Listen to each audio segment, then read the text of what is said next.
Art is not life. Life is not art. You know why? Because art is work. There was a very telling comment from the YouTuber Hiding in My Room. So if you don't know who Hiding in My Room is, the most recent video I made was actually about his YouTube channel. And to give credit to Hiding in My Room, he is very honest on his YouTube. He's a terrible human being, horrible person ethically, horrible person intellectually, horrible person emotionally. There are a lot of things wrong to do, but he is honest talking about his life. And I remember him saying very honestly on camera that because of his YouTube channel and because of his fleeting fame on YouTube, he got above 100,000 subscribers at one point. But of course, the actual number of views per video he has is much, much, much lower than that. He said that because of his YouTube channel, he had ruined his relationship with his wife, who became his ex-wife. He had ruined his relationship with his few friends and colleagues, which I know to be true. And he had even ruined his relationship with his own mother and sister, I think, his few family members he was speaking to, that really he had made enemies out of his friends. And there are other ways in which he ruined his life. And also he'd made it impossible to get a job, made it impossible for himself to get a job, I should say.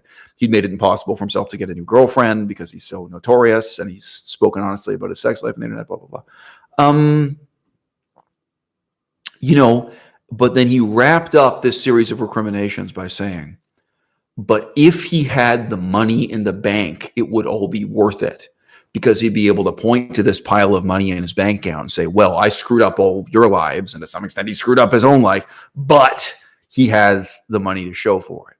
And in the end, financially, he really had nothing, you know, that actually he doesn't have a pile of money coming out of it. He had this fleeting period of fame and he has no money to show for it. So on a really deep level, this comes back to my first piece of advice in this video. Only do it if it is worthwhile for you, even if you fail, right? Like if you really feel it's worth it without making any money, that's a whole different ballgame, right? That's a whole different thing. If you think it's really worthwhile to come on camera or, you know, to sing your song, whatever that song may be, or to create that content, and you are willing to embrace failure for the sake of that art form, for the sake of that message, for the sake of the short films you will be making, because don't kid yourself, YouTube is filmmaking. You know, if you do a really bad job, you're just a really bad filmmaker, but it's still filmmaking. You can't escape that, right? Now, I think, you know, Melissa might not have the same kind of lesson in mind when talking about Dax Flame as I do. So I've made a few videos pointing the finger at Dax Flame. Dax Flame's initial success was effortless. He was a guy who just came on camera and was shy and awkward and, you know, said outrageous things about his own life. And he effortlessly achieved a certain level of success. And now his YouTube channel instead is a terribly belabored failure. No matter how hard he works, he can't succeed. And it's worse because of the effort he's put into it. So look, I got to think about this in my own life also, right? Is this worth doing? Is this worthwhile for me to put in so many hours and get absolutely nothing out of it? YouTube is a job. YouTube is filmmaking. If you put in minimum effort, it's still filmmaking. You're just doing really bad filmmaking. So are you willing to commit to doing this job where the outcomes are completely uncertain? It's a really hard line to walk. In some ways, this is new, and in some ways, it's not. Imagine if you were writing a book in the 18th century. What are the odds your book is going to be read by anyone other than your own friends and family?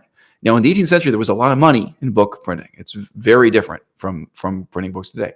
But you can research and publish a book, and during your lifetime, absolutely nobody pays attention to it. It doesn't change the world in any way. A lot of people talk about Copernicus, all right? When Copernicus died, when Copernicus was on his deathbed, during his last day alive, he didn't think he'd change the world. Okay, Copernicus published in Latin. Okay, and his book was not suppressed or censored by the Catholic Church. There's an understandable assumption that it was, nope, it just wasn't successful. Nobody cared. Now, after his death, a small number of people, primarily people who actually made their living doing astrology, so doing fortune telling based on the positions of the stars, noticed his book and started caring about it. And then a small number of people who were in a very, very technical disciplines related to the positions of the stars, because they saw that his book actually produced more accurate calculations, that you could do math based on the movement of the planets relative to the stars, I believe, that were more accurate using Copernicus's approach. So a few dozen people kept this from being totally ignored. And then, as you may know, eventually it was involved in a massive controversy with the Catholic Church by a guy named Galileo. Okay, but Copernicus died. He didn't get money, fame, power, respect within his own lifetime. You know, he didn't change the world. Did your parents tell you to be like Copernicus? You know, don't be like Copernicus. Nobody wants to be like Copernicus. If you admit to yourself that YouTube is filmmaking, that it's work, that it's a career, even though it's a career with incredibly uncertain outcomes, where you can put in a ton of input and get absolutely no output, then you've got to start making really strategic, intelligent decisions about the extent to which you are living your life in order to produce content on YouTube, and the extent to which your YouTube content is just a kind of side effect of what it is you're doing in your life anyway. It's a tightrope. It's a very, I mean, some of you may have never thought of this before. And on the other hand, some of you after hearing this might realize that your own job, your own career may resemble this in some way. We can say this about politics. To what extent do you let politics take over your life? To what extent do you live for politics? To what extent do you live for political activism? And to what extent do you just live your own life and you happen to, en passant, you happen to, in passing, you know, be making some kind of political change, political difference, or engaged in political activism? Art is not life. Life is not art. You know why? Because art is work. Filmmaking is work. But in one of the simplest examples is the book review as a format. So I already do book reviews on YouTube, and they're wildly unpopular.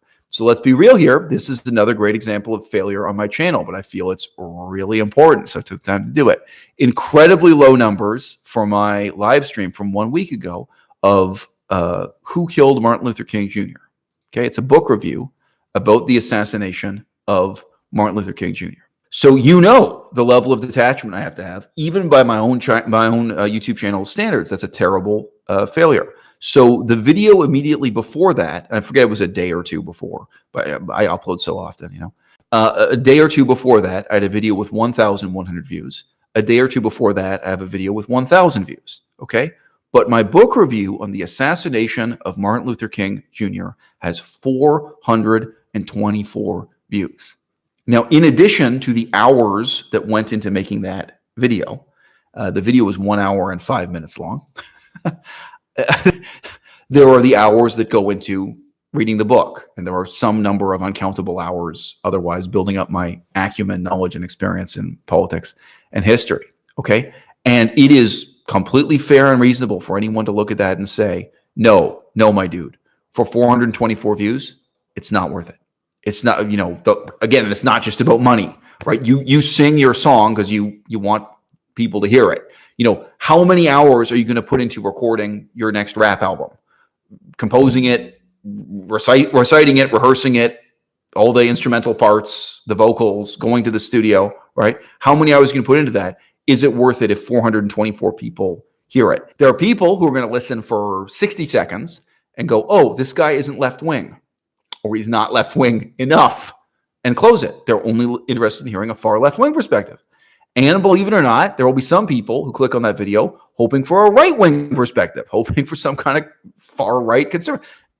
A significant number out of that tiny number of views, out of 424 views, a significant number of people still don't want to hear it. They clicked on the video, but they don't want to hear it. If you upload your rap album to SoundCloud, even if you get 424 clicks, how many of those clicks actually listen to your album? How many of them thought they wanted to hear it and then figure out, ooh, no, this is really not what I want to hear? The question you've got to ask yourself is, am I reading this book in order to present a book review on YouTube? Or am I reading this book anyway, and then as a kind of funny byproduct, I'm going to make a YouTube video talking about it? We had a question earlier on about my relationship with my girlfriend. We made a lot of videos talking about this just lately. but what the one I'm thinking of in particular, oh yeah, stuff like 90% of people are stupid and malign, stuff like our abusive relationship with the audience and 7 years of sexual harassment on YouTube. Okay, like at my incredibly low level of fame, right? I've said this many, many times. What I have is microfame. Microfame has all the disadvantages of fame with none of the advantages.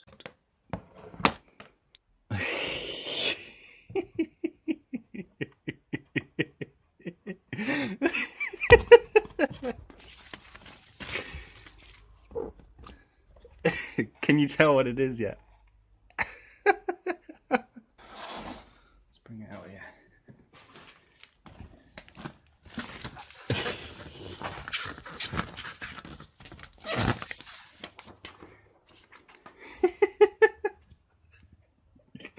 Oh, that's good.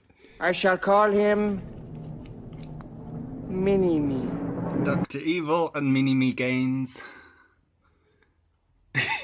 It's a vegan cheetah.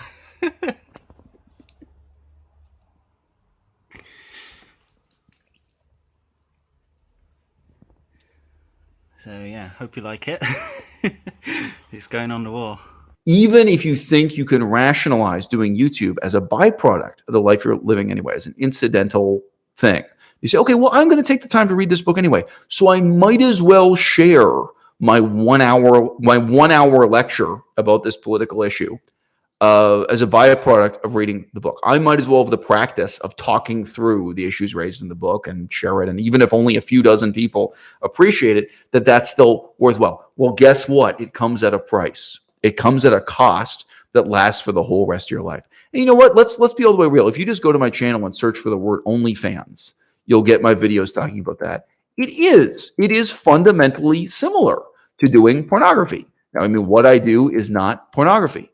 But anyway, if you search for the word OnlyFans on my channel, you're going to see a series of videos talking about this. If you are basically a nihilistic atheist person, you don't think there's anything evil about the naked body. You don't think there's anything evil about sex. Okay, so I do have a playlist for this, so I'll share the playlist with you guys.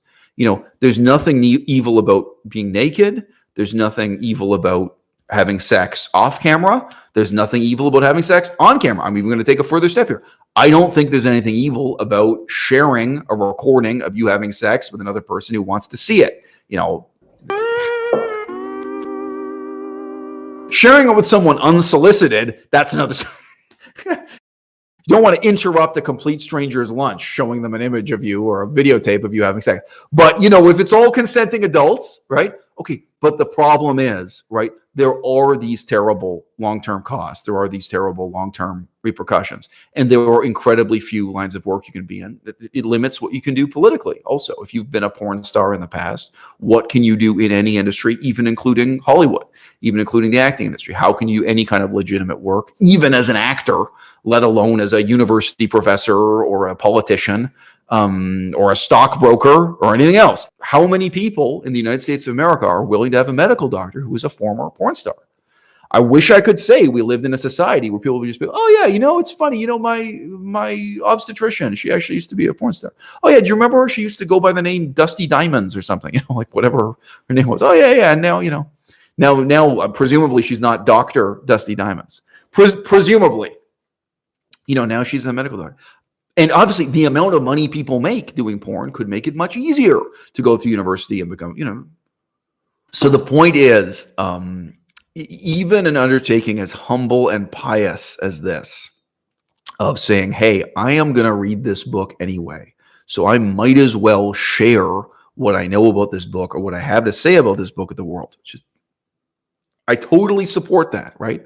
But in a lot of ways, this is actually similar to the leap you are taking in deciding to become a porn star, deciding to do porn, whether that's on OnlyFans or on some other websites. It has terrible long-term repercussions for you for the rest of your life. You could upload content that's totally ignored.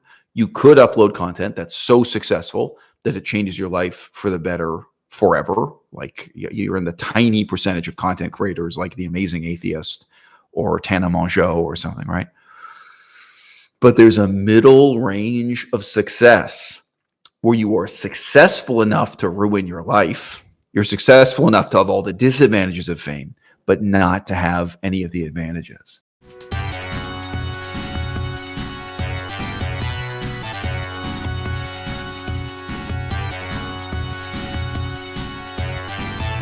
Do you guys remember Erin Janus? What is Erin Janus going to do for the rest of her life? You know what I mean? Now, she doesn't have anything. Okay, I was going to say she doesn't have anything embarrassing on the internet. I'm wrong. There are some really embarrassing things about her on the internet. She is not known for, she is not famous for anything really, really terribly embarrassing. You know what I mean? You know, I don't know how she's earning. I genuinely don't know. But is she now going to become a bartender? Is she going to become a waitress? You know, what is she going to do with the rest of her life? Is she going to become a medical doctor or a lawyer? You know, how is she going to survive? A great example of that also is SNL O'Neill. Someone like SNL O'Neill, again, to my knowledge, based on the interview she did, she went from this brief period of fame and relative affluence, although she said she was just scraping by, to being completely ignominious and scraping by as a waitress, doing, I believe, was specifically waitressing, doing minimum wage jobs, and her brief period as a model and social media influencer. So, you know, look. I hate to tell you this. These are normal examples. We talked before about, well, it's very improbable that you will ever be as successful as Erin Janus. It is very improbable you will ever be as successful as SNL O'Neill. Right. But it's almost entirely certain that you'll have all the disadvantages in your life that Erin Janus and SNL O'Neill have. You will have, frankly, the same level of sexual harassment. You will have the same number of stalkers. You will have the same number of people making up stories about you on the internet forever, you know, and it will haunt you and you will be punished, frankly, by large numbers of mentally disabled people for the rest of your life. And you never get to escape. Just look at his channel. There's no purpose to it whatsoever. It's just him pretending to be an intellectual and talking about other people's lives. Me! Fucking shit, goddamn What the fuck? And for whatever reason, he puts bikini photos of female YouTubers in his thumbnails.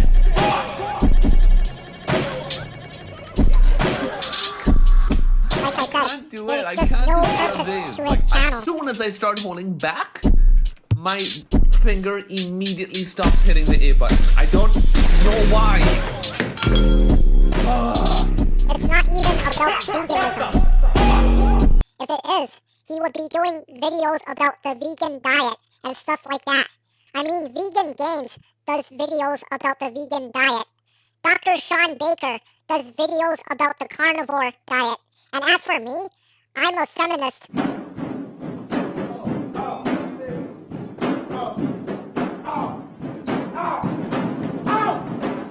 I'm a feminist who does videos advocating for women on my channel. I'm a feminist who does videos advocating for women on my channel. I'm a feminist who does videos advocating for women on my channel. But with Izel, there's just no main purpose to his channel. It's just him making generalizations about random topics. So Melissa, please break up with this narcissistic, sociopathic, fake intellectual. Okay, alright, okay. Everyone was feeling degenerate and getting world records when they feel good about themselves. Like, how many fucking hours of my life have I wasted doing that bullshit? It's so stupid. Now, I do not feel any ambivalence about this decision. I don't feel any ambiguity about it. And there are a lot of reasons for that have to do with direct experience I've had in my own life. The video I made, again, I can give the link again, but the video I made about the assassination of Martin Luther King Jr. I have known so many intellectuals. I have known so many university professors. Not a single one of them could have made that video. Not one. Like when I think back to the professors I had at the University of Toronto, when I think to the professors I knew in Cambridge, England, when I think the professors I knew at SOAS, University of London, I've known professors all over. I knew professors in Asia. Obviously, the professors I knew in, I don't know, Thailand or Cambodia or something, you know what I mean? By the way, sorry, I can also talk about the intellectuals I knew when I was working in the publishing industry. Sorry to mention. I don't know a single person who could get on the microphone with or without preparation. I mean, you guys know I did that unscripted and could really break down those issues and talk about them in that useful way. So I feel pressure on me. I feel that it's like, if not you, then who? I feel like if I don't take on that role, I'm leaving something undone that nobody else can do, or that incredibly few other people could do. Now, sorry, another thing, I mean, I've said this to Melissa lately about some of the content we made together. We've collaborated, Melissa and I, on a bunch of videos. And I've said to Melissa again and again, I don't know a single other YouTube channel where I can hear anything like this. Like, I can't say to you, oh, this is a really great video, just like this other channel makes, or, oh, this video reminds me of the kind of thing I listen to on this channel, or from this podcast, or even from this book. I don't know anywhere else on the internet where I can hear this kind of conversation. The price is real. The cost to your own dignity is real. The negative impacts in every way. And guys, look, I could talk about this for hours. Some of you might be automatically thinking about my situation like 5 years ago. Conflict with Freely and Durian Rider and famous YouTubers. Okay. I have conflict right now. I have conflict with other people who rent apartments in the same apartment building I do. We went up and had lunch with one of my university professors. And he talked about how other university professors, they all hate each other and hate me and hate themselves. The kind of ridiculous teenage childlike conflict going on within that university department. How do you think my YouTube fame, my microfame, this small scale of fame that has all the disadvantages of fame and none of the advantages, how do you think that impacts how those university professors see me and how they talk to me and how they treat me and how they fear me? That they really live in fear of me that way. So this is going on right now. Most of the people who fear you, most of the people who hate you, most of the people who act in a vengeful and punitive way towards you, they're never going to be public the way Durian Rider was.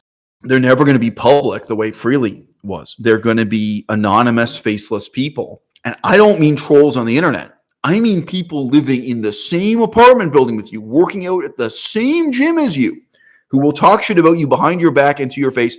I mean your university professors, your university classmates. The backlash, the price of doing that is enormous. But if you think there's nobody who will hate you for making a YouTube video about Martin Luther King Jr. or JFK, John Kennedy, people hate you. People fear you for real. When I started my YouTube channel, I knew right from the start that sooner or later I was going to have to talk about pet ownership, people owning dogs, people owning cats. And, I kind of delayed it. I was also just busy with university. I was actually in university classes full time at that point. So I'm attending classes, doing other stuff. And people suggested it to me too. People said, oh, well, look, you got to talk about the pet ownership issue and stuff, And then the day I finally did it, you could hear this cracking noise as my YouTube audience split itself in half and 50% of them left. Like, no kidding. And the way YouTube numbers worked at that time, you could see it. You could see that I had lost half my audience by being opposed, coming out and saying openly, I'm opposed to pet ownership. I'm opposed to vegans pretending that petting zoos are morally superior to real zoos, pretending that sanctuaries and all this crap, like it's something other than us running a zoo. You can call it a sanctuary. It's still a zoo. Like, all these different shades of, animal exploitation that we pretend are animal liberation because it's us doing it, not someone else. When I took that moral stand, you could absolutely hear and feel the audience turn against me, or at least half of them. I didn't want the largest audience possible. I didn't want 10,000 viewers. It was like, okay, I'd rather have 5,000 viewers if they're 5,000 viewers who are really intelligent or really on the same page as me, really want to save the world, and it's the same world I want to save, and they want to save by the same means. Like, this is what I'm looking for. Frida says, quote, many people take your videos as an insult instead of as an opportunity to question the topic. Well, Frida, there used to be a YouTube channel. It was very successful, and it was called Get Upset. And the hosts were called the Get Upset Girls. So the YouTube channel was called Get Upset. And what I always have to say about that is, some things are worth getting upset over. Nacho says, Nacho is female, by the way. Funny, the same thing happened when I came out as anti-pet owning, but instead of an audience, it was half the people in my real life disappearing. So that's interesting. She had actual friends, I'm guessing friends, relatives, colleagues, and coworkers turned against her just for being just for being anti-pet. So if you've admitted to yourself that what you want is to succeed, you've admitted to yourself you don't want this to be a hobby, that you want it to be a career. And these are hard things for people to be honest with themselves about. A lot of people kid themselves about exactly these things for years, right? Then we face the question of, to what extent am I doing this as an art form, as a job, even if it's completely unpaid, even if the outcomes are so uncertain? And to what extent am I just trying to exploit my own autobiography as it unfolds, right? Like an incidental art form. No matter how lazy you are, no matter how little work you put into making that YouTube video, the reality is that the punishment inflicted on you for being a public intellectual, for just being a public figure, no matter how, no matter how little fame or money you may get out of it, it's so severe that you can't possibly justify it that way. You can't think, oh, I'm just going to live my life and then I'm going to make YouTube videos with the books I happen to read. No, you have to face up to the fact that one way or another, you've committed to the path of being a filmmaker, even if you're a really lousy, really lazy, really low quality filmmaker, and that you are doing something in making a book review even. You're doing something that will be appreciated by some people. It may be 10 people, it may be 15 people, but by the same token, you will be hated for it. And that's legitimate. Maybe by 10 people, maybe by 15 people, maybe by a much larger number of people. You can't take that away from the audience. So I've already said this, like, regarding the concept of get upset, and some things are worth getting upset over. Okay, what if people find what you have to say about Martin Luther King Jr. really egregiously offensive? And what if they didn't understand you correctly? What if they've misunderstood what you said? You can't take that away from the audience, right? You would say the same about being a stand-up comedian or being a rapper. People in the audience may intensely hate you. It's not about probability. This is a certainty. This is an inevitability.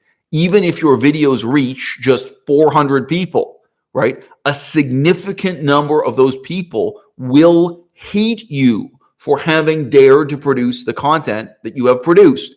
And that can include people who live in the same apartment building with you, people who are at the same university you're going to, people who are in a position of power at your workplace or at your university, the way these professors are in a position to actually try to bully and intimidate and harass me and make my life worse. So I'm saying that out of these two paths, you really inevitably and inexorably have to commit to being a serious filmmaker and thinking of it as filmmaking.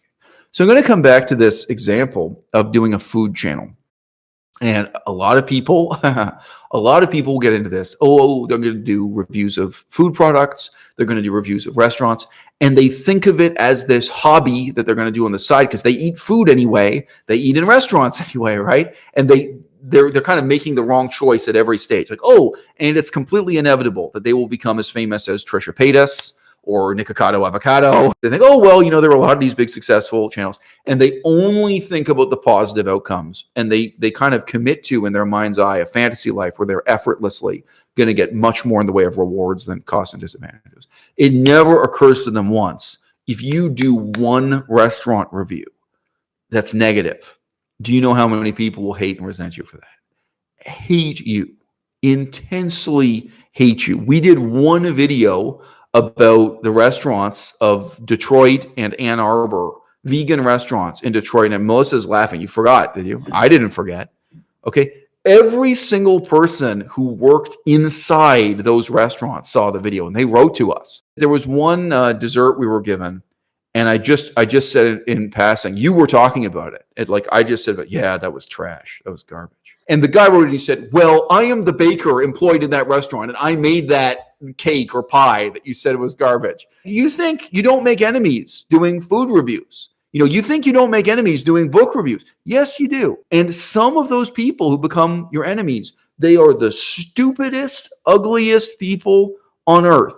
They're exactly the people you ignore every day at work, every day at the coffee shop, every day on the university campus. I don't regularly watch à-bas-le-ciel content, but I used to follow Dylan Ryder regularly. No, I'm not being. I just find his stuff. I did find his stuff entertaining, but I don't really watch Dylan Ryder that much now.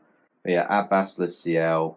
He comes from a wealthy background. This geezer, wealthy Jewish background, I think. He can go anywhere he wants. and he's also a lecturer, courtesy of his family money. You know, with your connections, you can go to uni, you can have more opportunities of life than the average Joe like moi. And you can bounce on about stoicism, philosophy, and language, and whatever stuff that most people don't have the time to ponder. And if they just want to play computer games, mate, well, what's computer games are bad? Okay. Well, gambling's worse. Drinking's worse. Doing drugs is worse. And if you're not wealthy, you can't afford to go on holidays, and if you're like from a lower class background, and there ain't much to do apart from walking, going for a jog, all you have is pub, exercise, computer games. I'm going to just dwell on this for one moment, okay?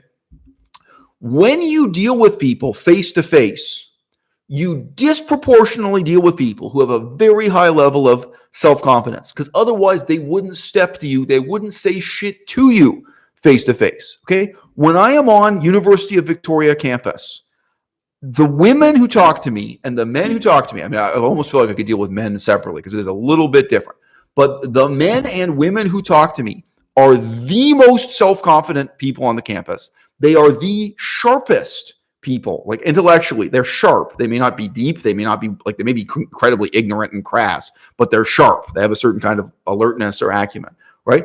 And they are almost without, I think without exception, they're attractive people, right? And in the same classroom, very often, literally hiding in the corner of the classroom, there are ugly, stupid, self-loathing people with no self-confidence. And if you don't take the time to talk to every single person in the classroom, you can do the whole class and you didn't even notice they were there. You can do a year-long class at university, and someone says to you, "Oh, hey, man, how did that class go? It was great. It was great. It was great. It was great. Great class. Great class." How many people were in that class? About 15 students. Oh, yeah? Okay, name them. And you name all. Oh, yeah, I remember this guy and this guy and this guy. Maybe you don't remember their names. Yeah. There was the tall guy, and there was the fat guy who was always telling jokes, and there was this guy. You're remembering the most intelligent, most self-confident people. Those are the people who actually talked in class. Those people who actually talked to the professor. And those are the people who came over and talked to you. No one says, "Oh, do you remember the mopey, ugly, stupid guy in the corner?" No.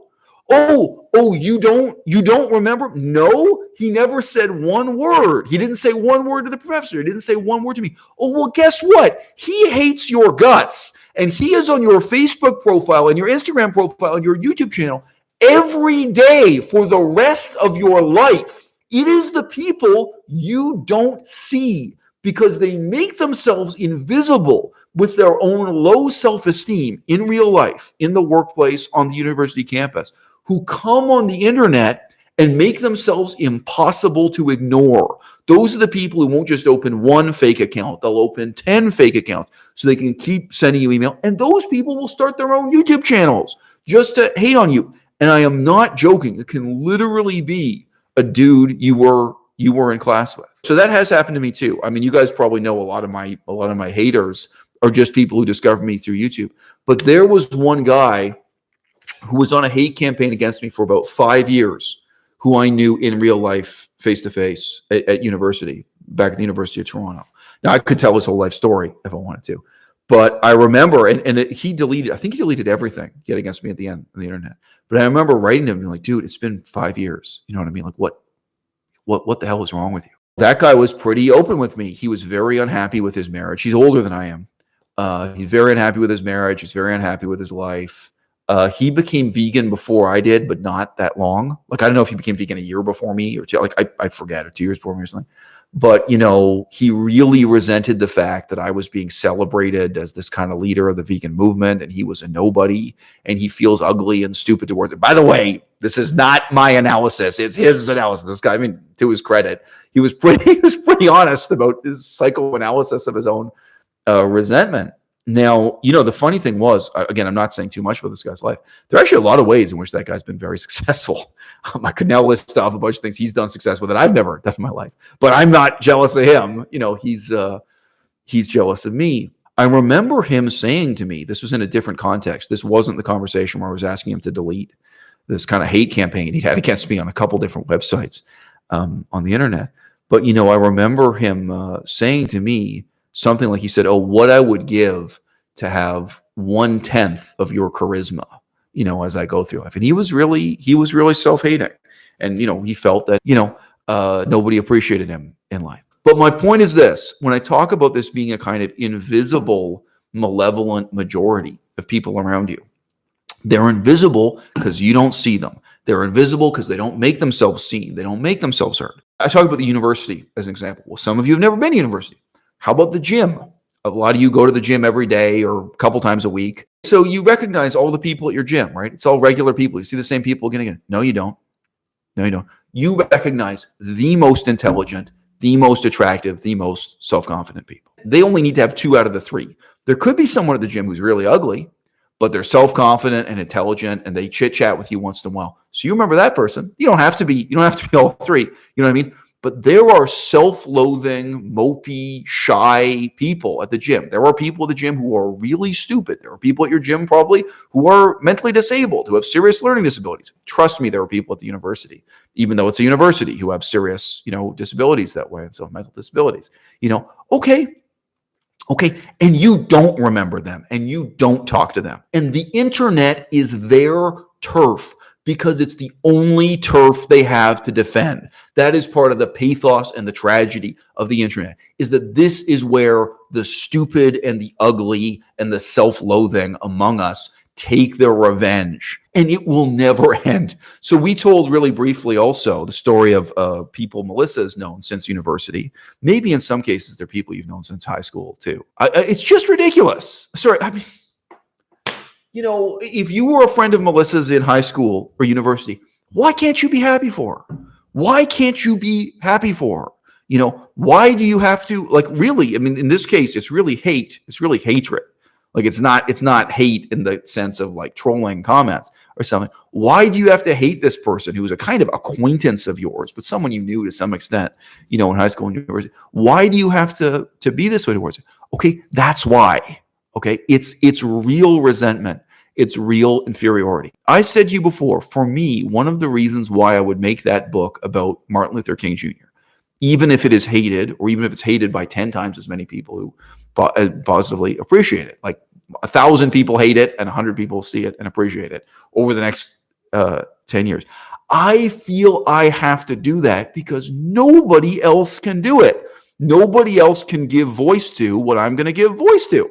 And I know for me, this is a relatively low effort video, but you guys can imagine there are some videos that reflect years of work and years of life experience. So there's so much that goes into it. Okay, that's another story. You know, that too. I feel I have to say that because nobody else can say it. Well, guess what? There are some really stupid people in your audience. There are stupid, ugly people who have no self-confidence, who are sitting watching that video feeling they could never do this themselves. They could never say this themselves.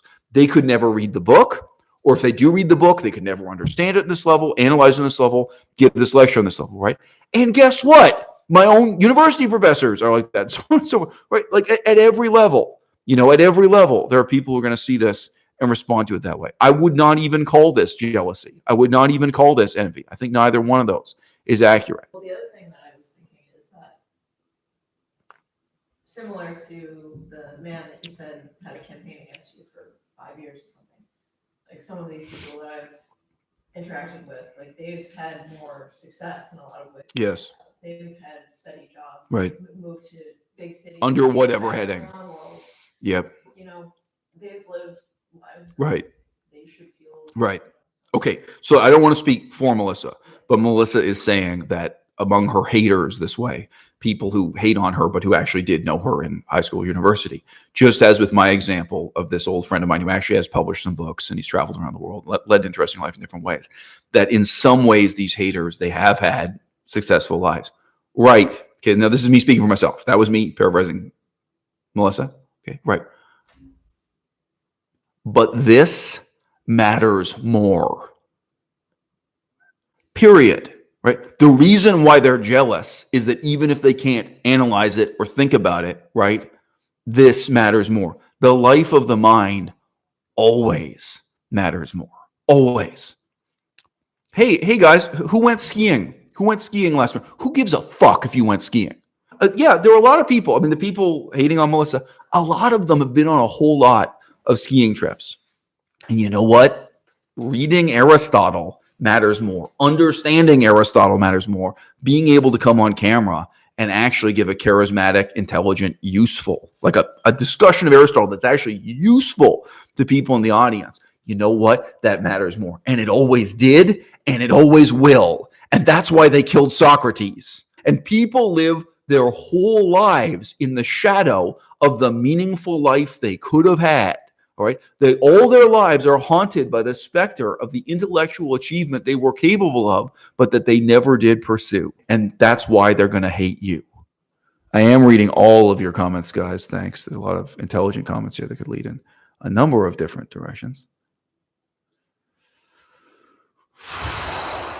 Okay, so James McImpine asked, this is a great question. Sorry, I'm mispronouncing your name. James McPine says, quote, if people have spent 10 years drinking, or 10 years being addicted to social media, or 10 years being addicted to video games, how is it possible for them to change, get rid of those desires, and live an intellectual life?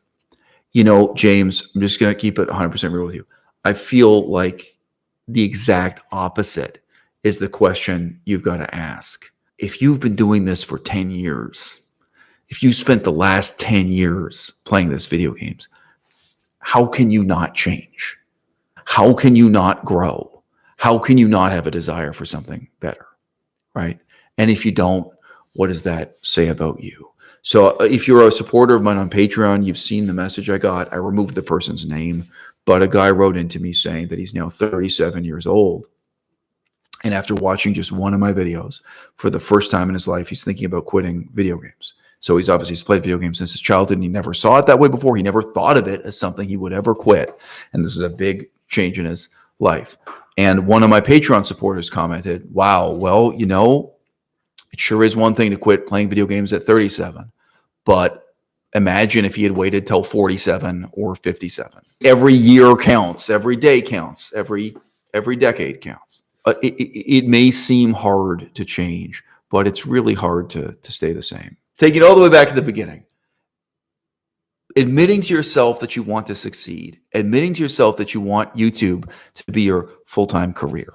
I think step 0 is to think about failure and to choose to create content that will still be meaningful to you, still be rewarding for you to create if you fail. Not just fail in the end, but you fail in the process again and again and again. I think that's the path you have to commit to this extent on this level.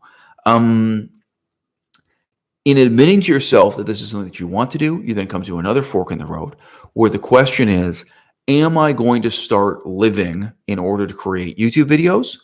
Or am I just living my life and I regard the YouTube videos as an accidental byproduct? If you do book reviews, did you read this book so that you could talk about it on YouTube? Or is it just a book you happen to read? And I've explained to you at some length, I think you're engaged in a kind of self-deception in thinking you can treat YouTube as something incidental because of, and we talked about it in great depth and great length, because of really the negative backlash, side effects, consequences, that the decision to do YouTube, the decision to be a filmmaker, however unsuccessful, however lazily, it is in some ways like the decision to make pornography. It's something that fundamentally changes your life. It changes your relationship with your own family, with the other people who live in your apartment building, with your employers, past, present, and future. It changes your life in such a fundamental way, just like the decision to do hardcore pornography or something, and to have your own name and your own face attached to your hardcore pornography, that you can never justify that sacrifice in terms of saying, oh, well, I'm just reading this book anyway, so I might as well do a YouTube video reviewing it. No, you have to take it seriously as you're committing to an art form. You're committing to being a filmmaker, however unprofessional, and then you're setting aside part of your life, maybe not your whole life, but part of your life, to do that kind of filmmaking. If you do restaurant reviews, are you going to that restaurant in order to review it? Or are you reassuring yourself that this is just a hobby because you would have eaten in that restaurant anyway, so you might as well make a review about it? Okay, so now the other, we're going to do this in less than 5 minutes. The other big subject I want to open up is, so you can see this is kind of a branching diagram, and I'm telling you at several of the branches, one way is right and one way is wrong. So it leads to one set of conclusions.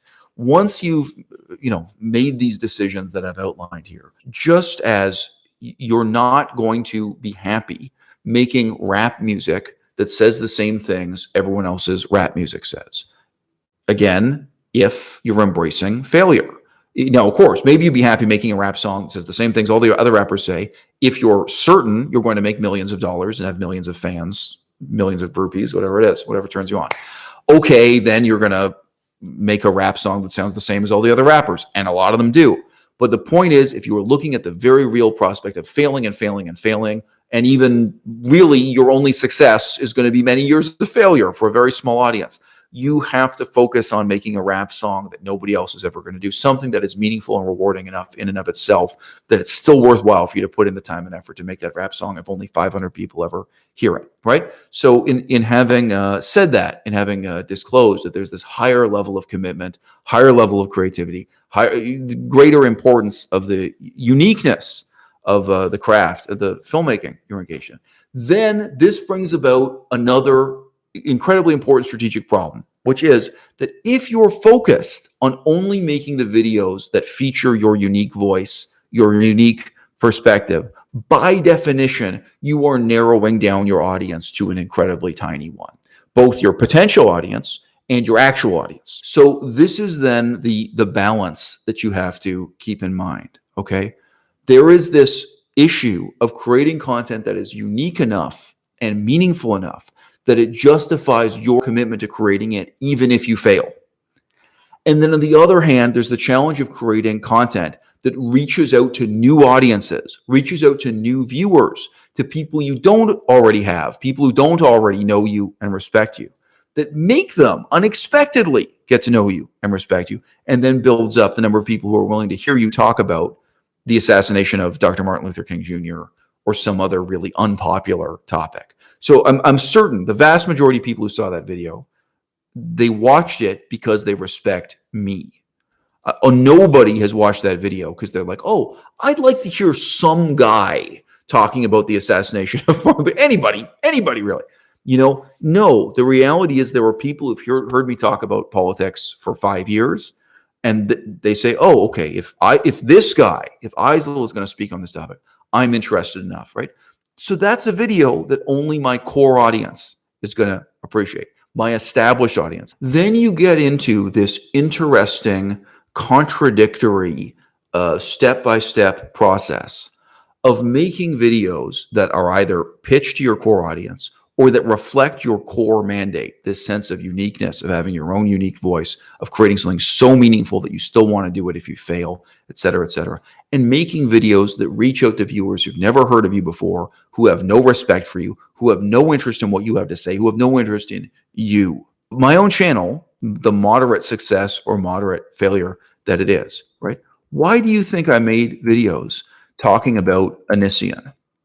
If you don't know who Onision is, don't Google it, but you might be surprised to learn that I have made many videos with many thousands of views. So I have one video that I made, according to this, 1 year ago. I think it's closer to 2 years ago, that has 13,000 views about Onision. It's a 14-minute long video talking about the love life of Onision. Now, that video is not stupid. It's not pandering. It's not dumb. I'm not violating my sense of personal integrity. I'm not lowering my intellectual standards to make that video. But some people, even if it's 5 people, 15 people, out of the 13,000 people, there are some people who saw that video and thought, whoa, this guy is really more interesting. I clicked on this video expecting a dumb video gossiping about Onision. And instead, this is what I got. This is a really interesting, different perspective on ethics or history or politics. Oh, okay. I'm going to look at the front page of his YouTube channel. Oh, look at that. He did a video about the assassination of Martin Luther King Jr. This could have happened today, by the way, because the old videos stay there and keep getting views. Someone could have that experience today. They come to my channel, they click on what they think is going to be a shallow gossip video. It turns out to be a deep and meaningful video. I think, oh, okay. I have some intellectual respect for this guy. I have some curiosity in this guy. Now I'm willing to listen to what he has to say about Martin Luther King Jr. And then they click on that video, and maybe they're horrified and they hate the video and they never come back again, right? But in this way, you are. So here's a great example. Frida is admitting one of the first videos she saw on my channel was me criticizing Tim Sheaf. Melissa and I were just talking about Tim Sheaf the other day, right? So I have struggled to make intelligent videos about some incredibly stupid topics, and criticizing incredibly stupid people. So you then get into this self-contradictory, herky-jerky balance of creating content that is for your core audience, that reflects your core mandate, and content that is reaching out to new audiences again and again and again. So that is, the title of this video reflects, that is the way to succeed on YouTube. If succeeding on YouTube is what you really want to do. As we've said again and again, it's hard to be honest with yourself. It's hard to be honest with yourself, especially with something as bizarre as saying to yourself, I want to make a video about Anissian. I want to make a video about Jacqueline Glenn because I want people to respect me for and take an interest in what I have to say about Aristotle, what I have to say about politics, what I have to say about history, what I have to say about philosophy. It's the most self-contradictory thing in the world, right? But the point is, by the way, another big example, I know there are people in my audience still to this day because of the videos I made about Game of Thrones. If you don't know what Game of Thrones is, don't Google it. You don't need to know, right? So I forget, my most successful video on that has many, many thousands of views. I can't find it right now. But anyway, yeah, so there's one example. Wow, what a title. I have a video titled ASOIAF, Barbary Dustin and Jon Snow's father, abandoned foreshadowing in the plot. What a title. I mean, so that's a title only serious fans of the book would have any idea what the hell this video is about. What a great title. I'm sorry, it's unbelievable. Talk about show business. There, I just gave you guys the title. Okay, so this more than 9,000 people saw this video, right? Okay, why am I doing that? Okay, the point is I'm not going to lower my ethical standards. I'm not going to lower my intellectual standards. I'm not even going to lower my emotional standards. What I mean by emotional standards, you guys can some ways imagine. I'm going to make a video that's really sincere and passionate about Anissian, about Jacqueline Glenn, about this book, about Game of Thrones, about Star Wars. If you guys don't know, I have made videos really philosophizing about Star Wars, about The Mandalorian, okay? This is an intentional strategy. So what, over 5,000 views. So that one actually was a relative hit. So this is about the most recent Star Wars series, The Mandalorian. I got more than 5,000 people to watch that video. And maybe the vast majority of them hated it or thought nothing about it. But a few people will watch that and think, hey, this is kind of an unexpectedly intelligent or deep, perspective on Star Wars, and then they're going to, okay, this is the way to succeed on YouTube. And I think it's what's hidden within the success, again, it's very hard to learn from success, right? It's very easy to look at the meteoric success of people where you just see, oh, this person is successful because they have a personality. People love them. People are curious about them. They come to watch their YouTube videos because of their personality. Well, yes, after like a snowball going down the hill, after they've gained a certain degree of size, a certain degree of impetus, okay, yes, at that stage, that's how it seems to be and that's how it is. But how did they build up that engagement with that audience, right? It's precisely by taking those kinds of risks. It's precisely by making videos it's by making content on the internet about things that's challenging to you in that way. So we talked about the way in which content creation can be challenging intellectually, philosophically, in terms of doing research, in terms of learning, in terms of getting out of your own comfort zone, taking on issues you're uncomfortable with, about being really honest and challenging yourself in all kinds of ways, emotionally, intellectually, in terms of creativity too. Okay, so we've already talked about that, right? But it's also a challenge to try to reach out to audiences that are strange to you. For you to try to make a video saying, hey, I'm going to reach out to the Game of Thrones fans. I'm going to reach out to the Star Wars fans. I'm going to reach out to I did a bunch of videos talking about transgender issues. Now you might not see it this way, but for me, that's what it is. I'm reaching out to a new audience. I'm saying, hey, I think there's a small number of people who are kind of critical about social and political issues who are watching this stuff about transgender politics. I am not an expert on transgender issues. I'm going to challenge myself and get out of my comfort zone in all these ways and more. And I'm going to step into the ring and say what I have to say about transgender politics. And this is challenging yourself to reach out to new audiences. You have to admit to yourself what you want. You have to admit to yourself the series of things we've already reviewed. And then you have to deal with the question of what are you willing to do to get it? Because as important as it is to be true to yourself and be true to your audience, think about your core audience, think about your core message, think about what's uniquely yours to say. What is it you can talk about nobody else can talk about? If I don't make this video, nobody else is going to. Nobody else is going to speak on this issue the way only I can. Nobody else is going to deliver this message. And if you don't have something like that, go out and get your hands dirty and get something. Get some perspective that's worth changing. You know what I mean? There's all this stuff in my life I feel I have to share. But, and, whatever. I may be delusional and you may be delusional too. But, that is important. That's the most important thing. And that's what makes YouTube worth doing, even if you fail and fail and fail and never succeed. That is important. But then if you've admitted to yourself that what you want is to be successful, what you want to do is have a larger audience, right? Then there's this question of what are you willing to do to reach out to that larger audience? Are you willing to challenge yourself and challenge your viewers by taking that extra step, by getting uncomfortable, whether that's dealing with something as ostensibly shallow as gossip about Anissian, gossip about Jacqueline Glenn, the new Star Wars movie, the new Star Wars TV show. It's a challenge to say something meaningful about a seemingly meaningless topic. To take on that challenge also and say, oh, well, if you don't want to do this as a hobby, if you want to do this as a career, if you want a larger audience, are you willing to commit 10 hours a week?